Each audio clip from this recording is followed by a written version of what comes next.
کنفرانس همبستگی با قیام مردم ایران در مقر پارلمان اروپا در استراسبورگ با حضور نمایندگان پارلمان از گروه‌های مختلف سیاسی. فراخوان به اتحادیه اروپا برای وادار کردن رژیم به آزادی فوری زندانیان قیام. بیانیه گروه دوستان ایران آزاد در پارلمان اروپا. حمایت قانونگذاران اروپایی از قیام مردم ایران.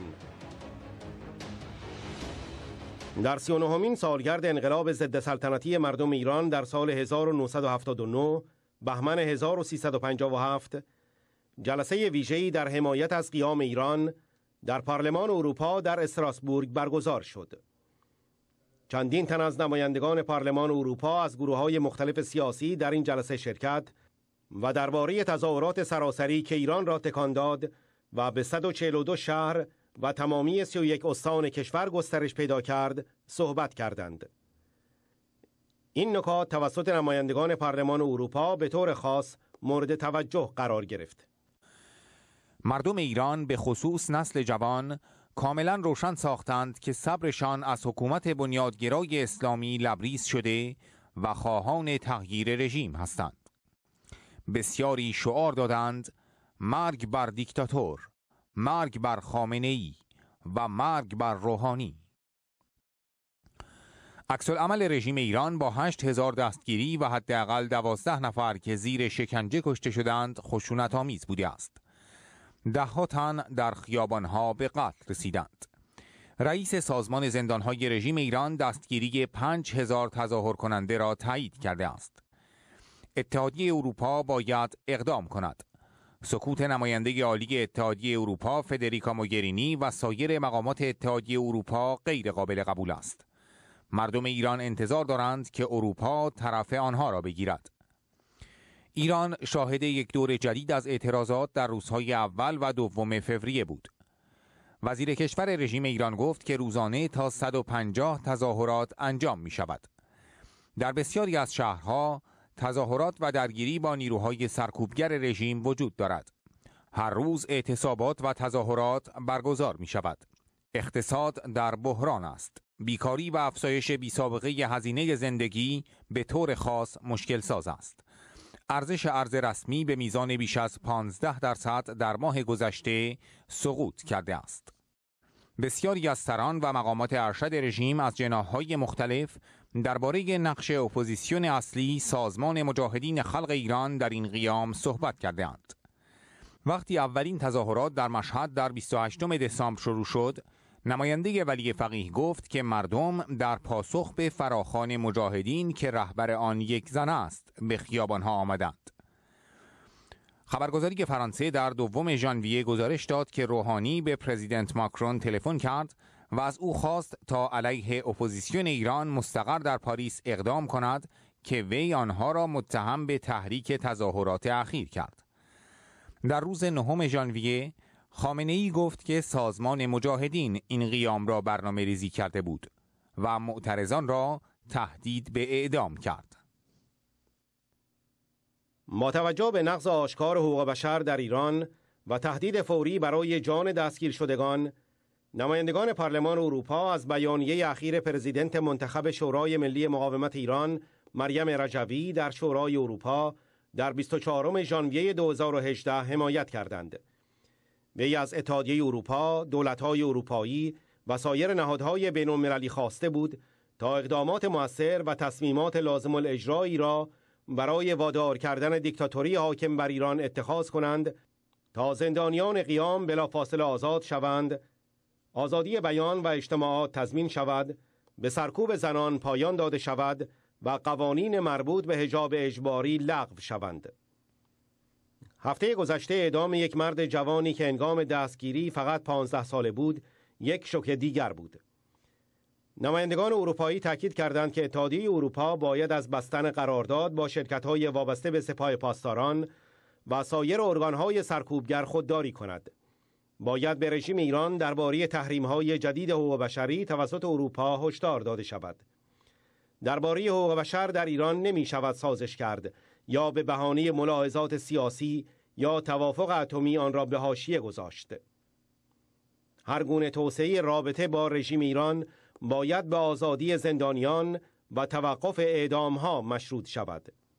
ژرار دوپره، رئیس گروه دوستان ایران آزاد در پارلمان اروپا، استراسبورگ.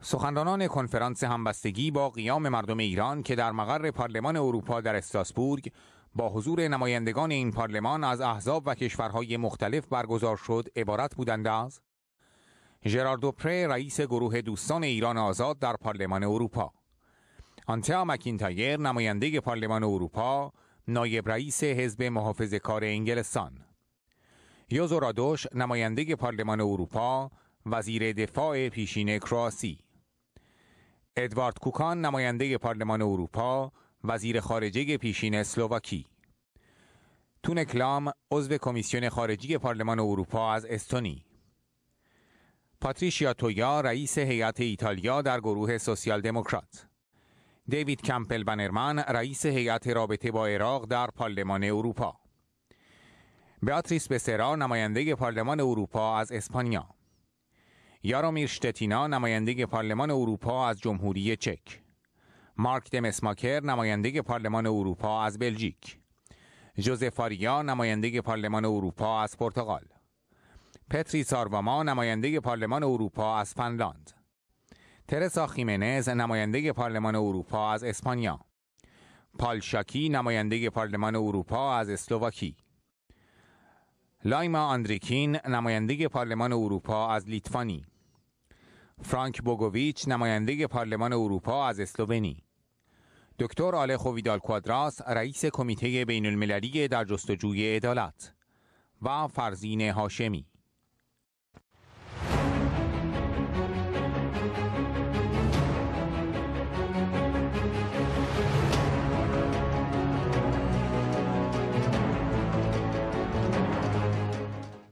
Dear friends,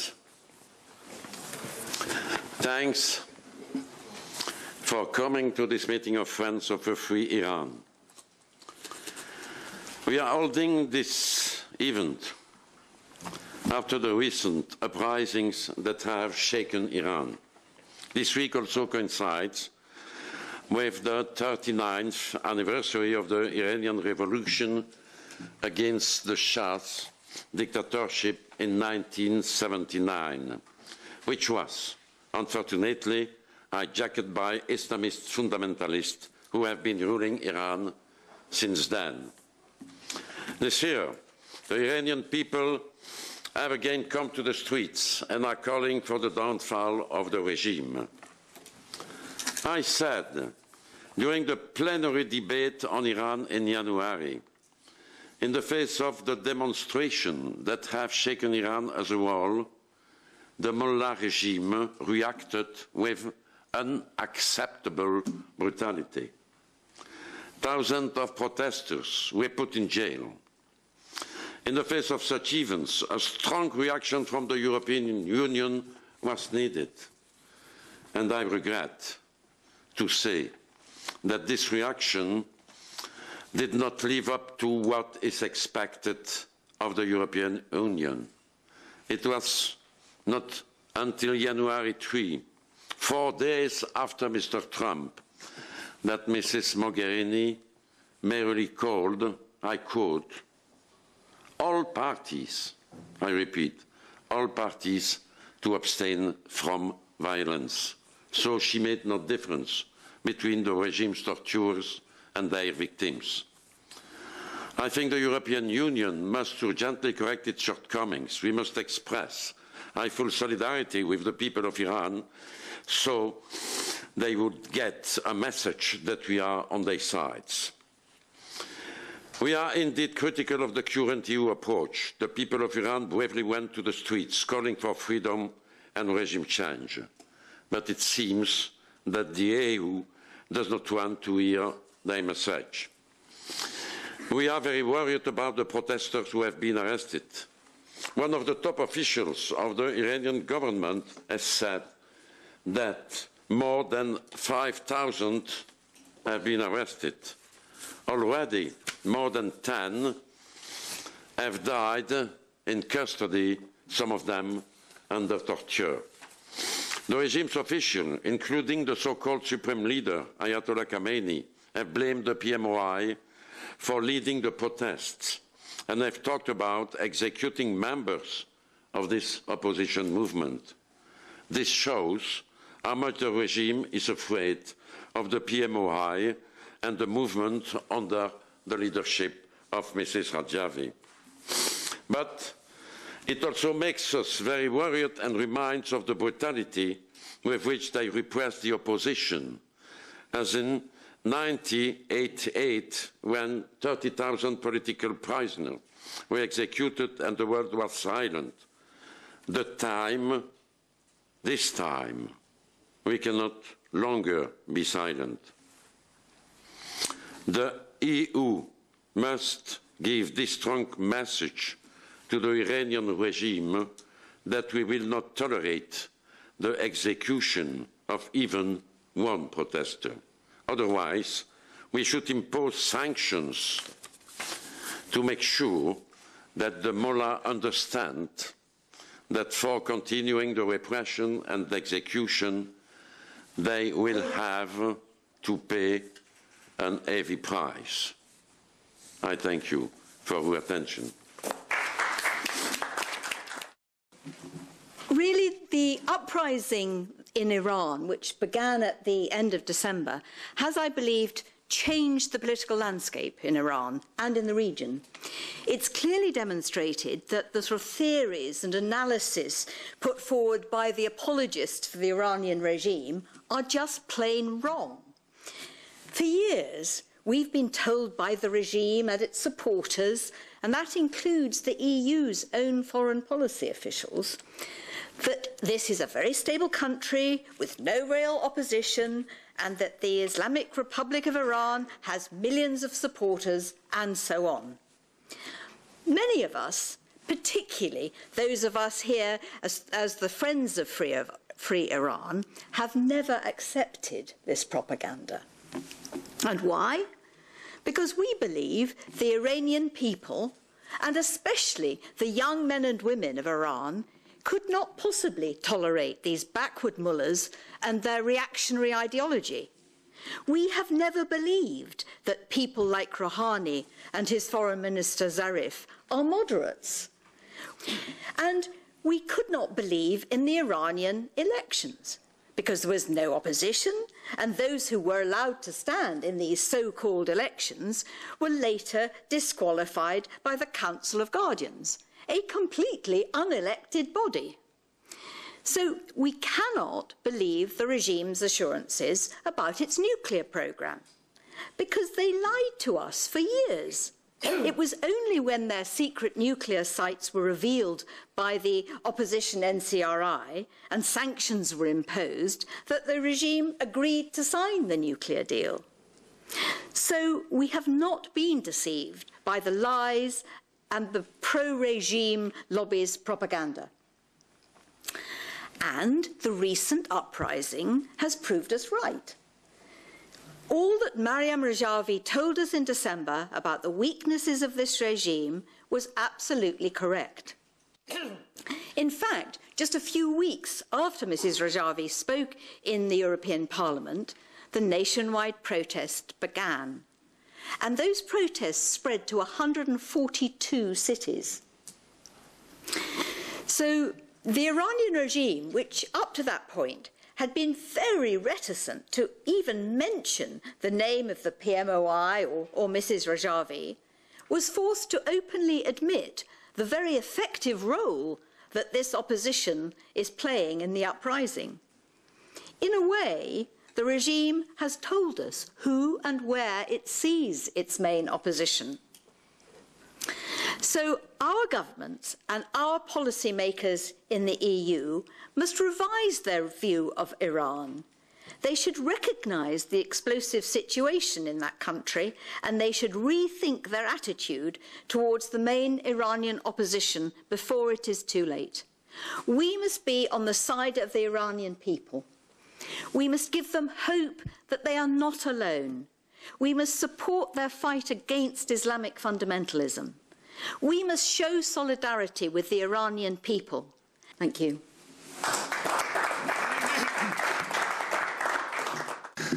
Thank you, Chair. Dear colleagues, after 8,000 people have been detained during the protest, after more than 50 people has been killed on the streets, and after more than 10 people have died during the torture in the prisons, the Iranian regime continues to talk about executions. We remember the summer of 1988, when 30,000 political prisoners were executed, and the international community did not say much. This time should not be silent, and we need to make it clear to our governments and to the European Union that the human rights in Iran cannot be compromised or to be put on the sidelines with the excuse of political consideration or a nuclear deal. As you know, the regime has been forced to admit about the role of the opposition PMOI in this uprising. Rouhani even telephoned President Macron to stop PMOI and the leadership of the Iranian opposition who are in France. I went to Paris in January to see the opposition leader, Mrs. Mariam Rajavi, to express my solidarity with the people of Iran and their uprising for a free Iran. I found that meeting very encouraging and fruitful, and I think it's time for the European governments and the body of European Union to start dialogue with Mrs. Rajavi and her movement, as it is a real alternative to theocratic state.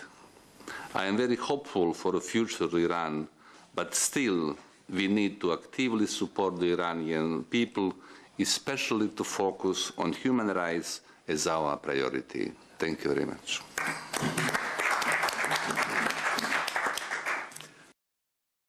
On 28 December 2017, major protests broke out in Iran's second largest city, and within 4 days, the protests spread over 140 cities all across the country. The slogans rapidly changed to "Down with Khamenei," "Down with Rouhani," and other slogans directed at the leaders of the regime. People clearly and openly demanded the downfall of the religious dictatorship. And most remarkably, women are actively engaged everywhere, in every protest and in every confrontation. Women have demonstrated tremendous courage, fearlessly confronting armed security forces despite being empty-handed, encouraging others not to fear and to carry on, inviting everyone to join the protest. World media have published articles on Iranian women's courage at the forefront of the protest. The headline of an article by the Independent Women's Forum says it all. Women are the face of the protests in Iran. The most striking images coming out of the Iran protest are not of men, they are of women. According to reports by the regime's officials in several cities, the protest was initiated by a small group of women. The deputy commander of the Revolutionary Guards on 27 January said there were several middle-aged women among the arrested protesters. He added, in the 1980s, those who were leading PMOI protests were mostly women, and now the main chain of provocation and starting the protest were women. For example, 4 of these women turned the whole city of Ilam into protest, he said. The image of a lonely woman shouting death to Khamenei right into the face of security forces surrounding her in the city of Hamadan became a symbol in these protests. In another picture going viral on the internet was of a young woman outside Tehran University covering her face and holding up her fist in the air as she runs from tear gas. And of course, dozens of women have been brutalized and violently arrested by the regimes of repressive forces and anti-riot units. The Iranian opposition has played a key role in promoting women's participation in the Iranian freedom movement. Indeed, under the leadership of Mrs. Mariam Rajavi, women hold key decision-making positions in the resistance and hold great responsibilities. I am sure with these brave women at the helm of the resistance, the Iranian people will soon be able to achieve freedom and democracy. Thank you.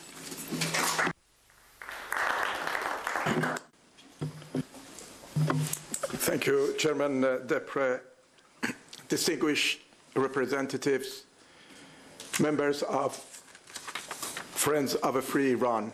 It is a great pleasure for me to have this opportunity to talk to you today about the situation in my country, particularly about the recent uprising which Chairman Depre just referred to.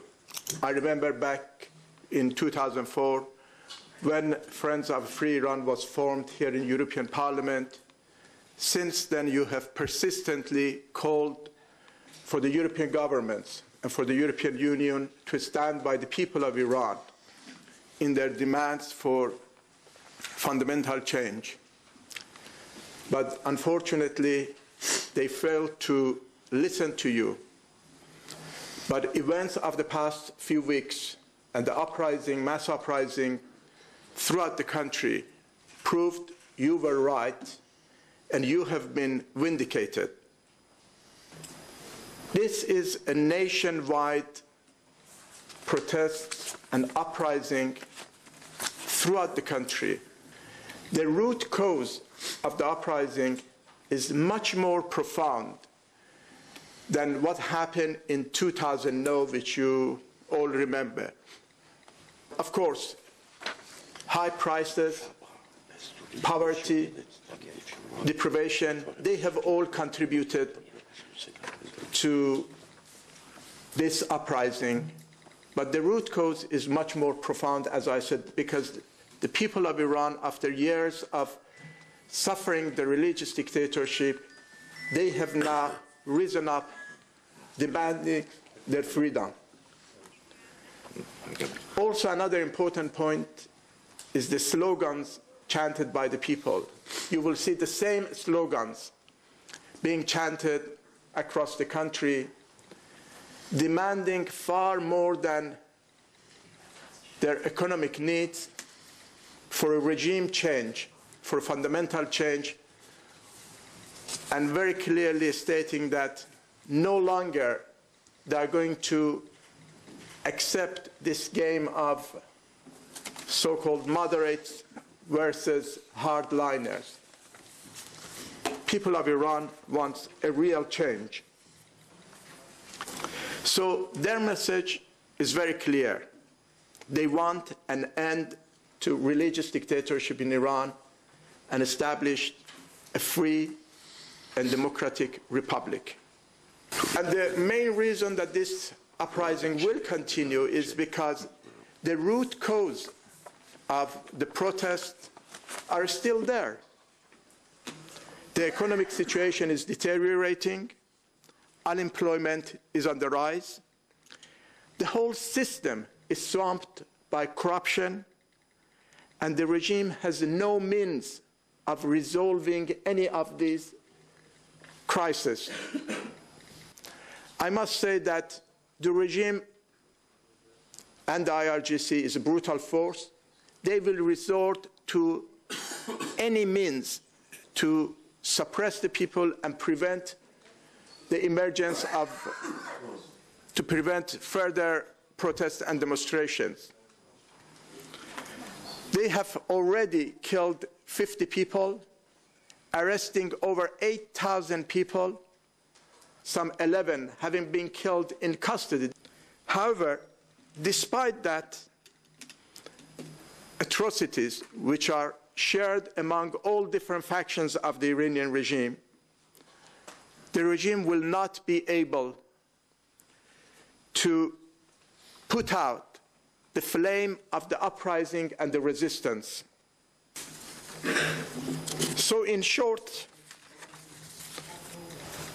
the uprising in Iran put to rest some of the myth about Iran and showed that, first, as chanted by the people of Iran, the game of moderate versus hardliner is over.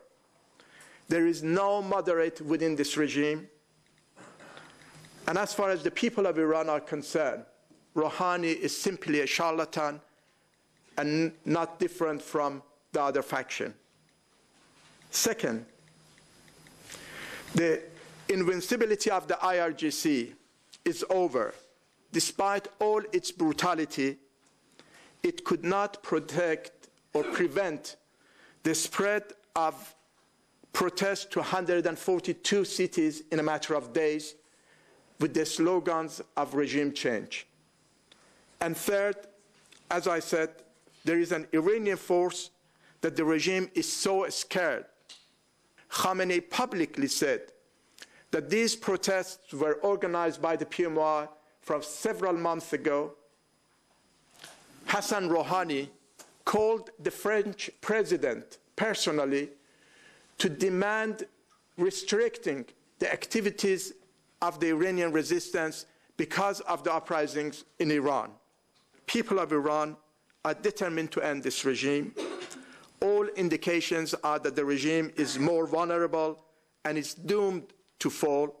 I end by echoing the call by President-elect of the National Council of Resistance of Iran, Mrs. Maryam Rajavi, and the European governments to exert pressure on the mullah's regime for immediate release of all protesters and to condition any relation with the regime to halt on execution and suppression of the Iranian people. I thank you very much.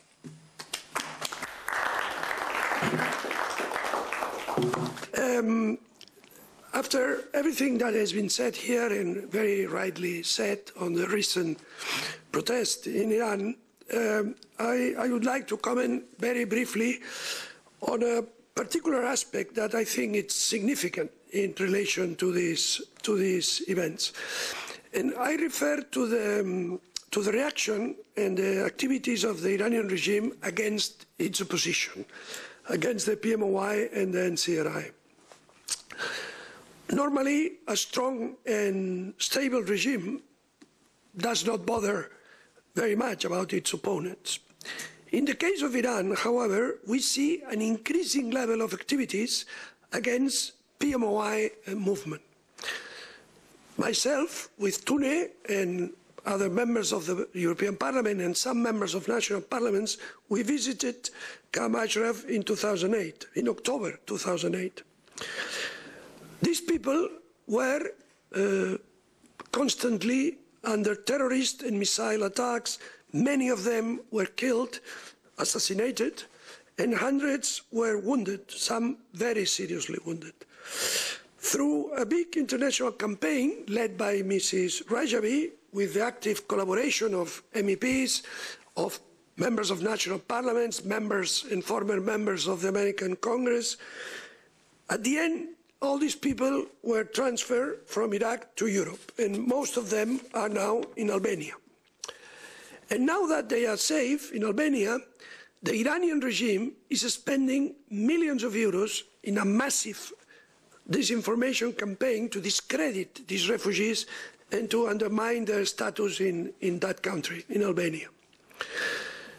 The Iranian embassy in Tirana, as you can guess, was very small.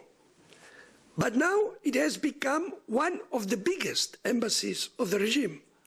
Several intelligence officials have been sent from Tehran to work as false diplomats against the PMOI.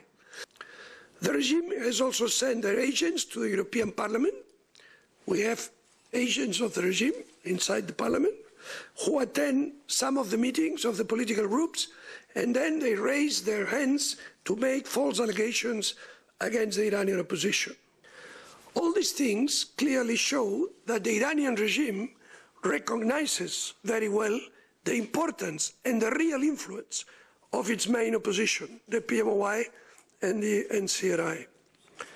Consequently, we should draw the attention of our governments and the European institutions on these facts and recommend to them to recognize the PMOI and the NCRI as the main and most reliable opposition, democratic opposition, and the only credible alternative to the Iranian religious theocracy. The Iranian regime is, by its very nature, irreversible and impossible to change by internal reform. Any evolution of the regime towards openness and democracy will make it collapse. Any other strategy based on appeasement and false illusions about regime spontaneous revolution is just a waste of time and a prolongation of the suffering of the Iranian citizens. Thank you very much.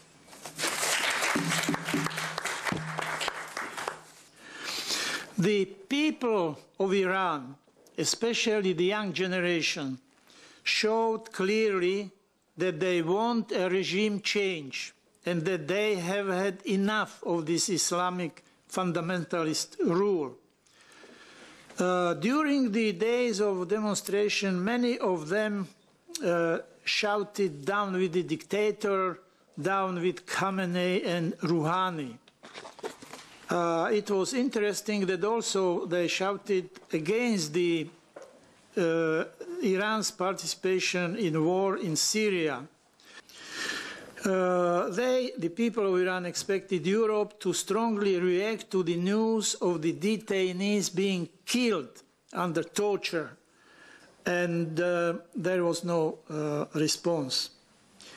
I guess that the Iranian people expected Europe to react when the protesters were killed by direct fire by the Revolutionary Guards, during the dozens were killed. Unfortunately, EU was silent.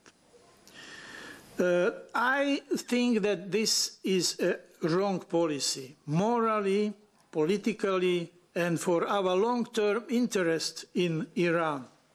And I'm sure that when mullahs are gone and Iran would be free again, the people of Iran will back, they have memory, political memory, and remember those who were standing by them.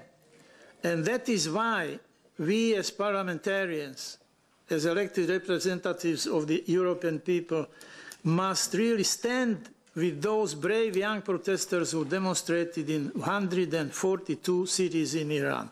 I think it is our duty. Thank you very much.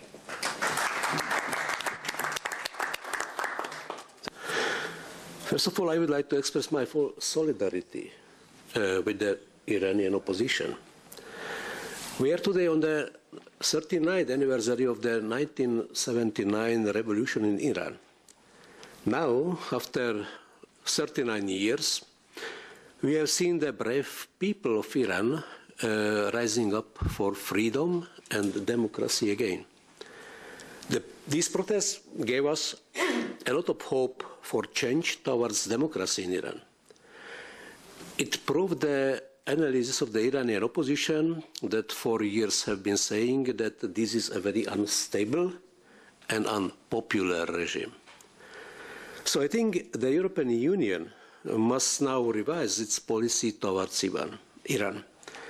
The slogans of these protests and the reactions of the officials prove that there are no moderates within this regime. It has lost all credibility, both internationally and outside Iran. So I am sure we would therefore look for the alternative. The EU should start formal dialogue and relations with the National Council of Resistance of Iran under leadership of Mrs. Mariam Rajavi. She has been here several times, and there is a lot of sympathy and support for her and for the movement she leads in this parliament for the free Iran. So I should also add that the European Union must make it clear to Iran that any execution of those arrested in the protests is absolutely unacceptable and would not be tolerated by the international community. I think this is a very, very principled and very important message from here, from Strasbourg. Thank you. Yes, well, I think like everyone, we've followed these events with great concern. My heart is very much with the protesters. You know, I'd love to see the regime toppled. I think it's an evil regime. I'm afraid the European Union here is far too cozy with Iran and actually turning a blind eye to what's going on. But I do think it's a very critical moment. I do think we need to look at sanctions again, and President Trump has a much more robust policy on this. And I'm feeling, you know, the strength of feeling here in this room from MEPs and the debates we've had recently seem to suggest to me, I think we're in for a massive change in policy and a much more critical and sanction-based approach to the regime, which I think is essential to get the freedom back to the people of Iran, which we fully support. Thank you.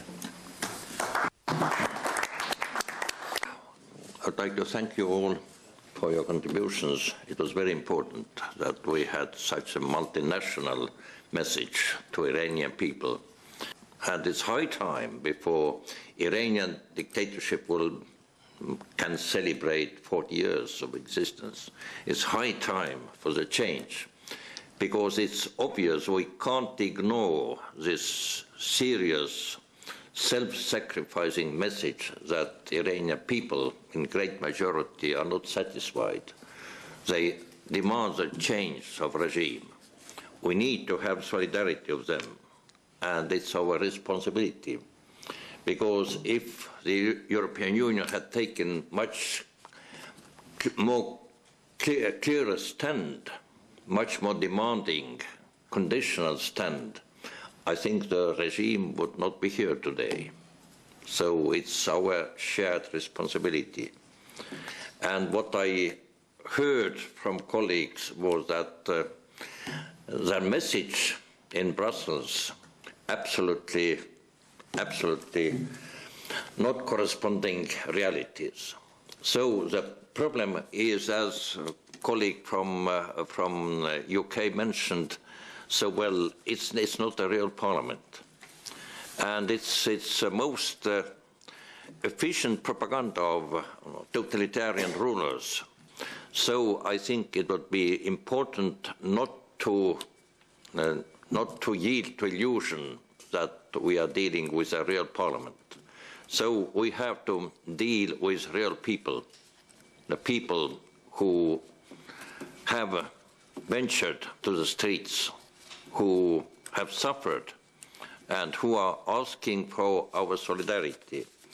To express public solidarity with Iranian people, also on behalf of the European Commission and member states, and to make every economic and political progress in relations with Iranian regime conditional on real convincing improvement of human rights situation, which has not happened this far.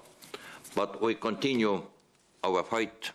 We continue to stand with Iranian people, and that is our message today to you. Thank you.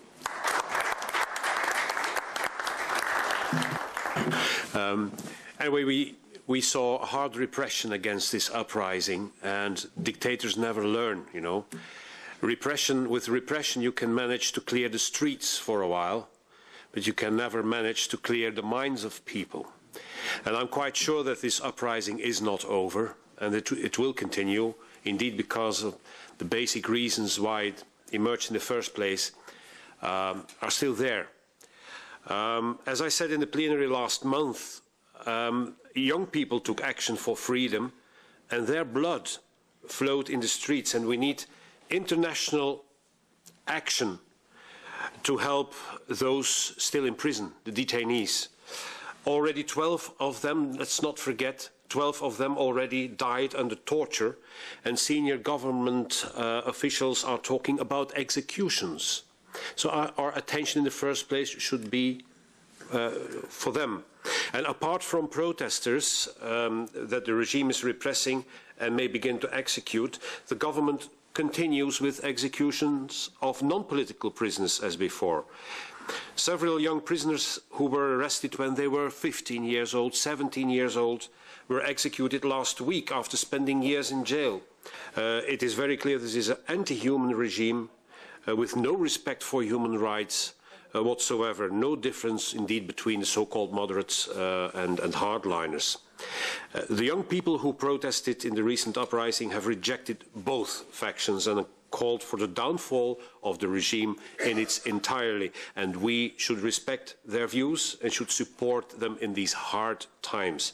That is why I'm happy that our meeting today will be seen as an expression of support and solidarity for the Iranian people who want a regime change and nothing less. Thank you. Thank you very much for organizing this event, and I also agree with everything what was said. We as member of European Parliament, we are here because we belong to countries in which countries the basic values are human rights, freedom of expression, rule of law. And as we saw in these protests in Iran, the same things are in Iran between young people, between women, between other people in Iran, and there are many more and more those people all around the country in many cities. So I think it's necessary that here in European Parliament we say openly it's enough, that we cannot look at this violence which has happened, death penalty which are happening in Iran. And there is no excuse for these things which are happened in Iran. We all support a nuclear agreement with Iran, but we must send a clear message that we will not trade this agreement or other things with basic values of human rights, killing people and violence against people who don't agree with the regime. And I hope and I think it's necessary that the same voice goes from all European countries and people who are the frontmen of European Union in Commission, in Parliament, and I hope that there will be democratization in Iran.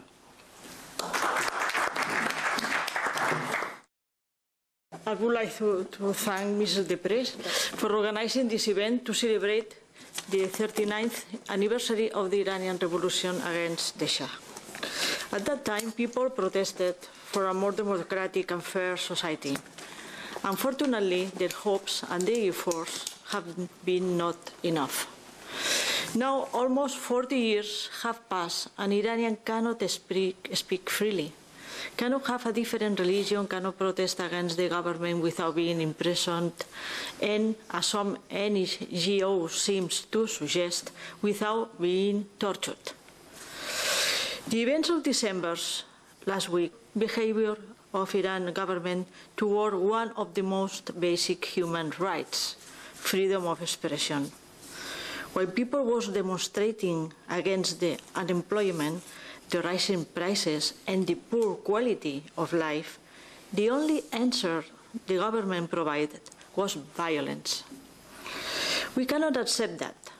The European Union is based on respect of human rights. We hope Iranians could speak freely and could be heard. Thank you very much. When I arrived here in 2014, I saw pictures of Iranian people being hanged in cranes in Tehran. And I couldn't believe. I thought it was a montage. It was not real, but it was. And I was so horrified that I said, no, I have to do something to change this, to stop this in whichever way I could. So I joined Friends of Free Iran. And thankfully I did, because I'm also very encouraged to continue with the support to this cause, because of the recent protests which erupted on the 20th of December in Iran, which rapidly escalated to 142 cities across the country and covered all the 31 provinces of the country. All these massive anti-establishment protests, brutally repressed and suppressed by the mullahs in power, as you all know, show the world that Iran has reached a boiling point, and that Iran citizens have enough of the horror, enough of the medieval tortures and the executions imposed by the mullahs in the name of God. Iranians, especially the young generation, are no longer afraid and want nothing less than a total change of regime. Now it's a time to show to the Iranian people, who are amongst the most progressive in all the Middle East. I have said this so many times. It's a fact. It's a fact. our strong support of their aspirations for freedom and democracy, and assure them that the European Union and this Parliament, especially this Parliament, won't tolerate anymore the repression of this peaceful protest. As I have stressed time and time again, when it comes to fundamental rights, there is no concession. There is no room for appeasement. Thank you very much. First of all, I really want to convince to the Iranian people, all Iranians who are watching this, we have not forgotten about you, and we will not forget your strive for freedom and democracy. We will never forget it. Some 8,000 protesters have been arrested, and many are still missing. This will most definitely leave a mark in the minds of Iranian people forever. It will not be forgotten. So, in a very sad way, it is good news, because the faith of those who dared to stand up against the dictatorship of the mullahs is actually, their faith is only making the protests stronger, in my mind. And also, in a rather sad way, I have to say that I was delighted to find out that the regime disconnected and censored the internet, and because this will inevitably fail. It always will, in these cases, sooner or later. Like our distinguished colleague, Mr. Qiyam, said, this is absolutely about making a decision on which side we are. Are we on the future's side or yesterday's side? And the tomorrow, dear Iranians, tomorrow will come. It will come. To me, it is very clear that the European Union, represented by Madame Mogherini, the High Representative, sent a wrong message to the Iranian people by inviting your foreign minister, or the foreign minister of the Mullah regime, to Brussels in January. And that was clearly a wrong message. So what we are doing here is to make sure that step by step we move towards a more rational stance. And that would include three things. At the least, absolutely, we have to condemn, the European Union has to condemn the Iranian regime and hold it accountable for the killings and mass arrests of the unarmed and defenseless protesters. And two, we must call on the regime to release all protesters and give a very strong warning against using any torture, mistreatment, or execution of the arrested protesters. And three, condition relations with Iran to a clear progress on human rights, including freeing all political prisoners, respecting women's rights, and a halt to the horrible executions. So, to sum it up, we are with you. Thank you. Let me to express short message to Iranian people. My dear Iranian friends, people are again killing and arresting in Iran. We share your sorrow. We understand your uprising. We share your desire to be free. We are with you. We cannot longer be silent. Thank you for attention.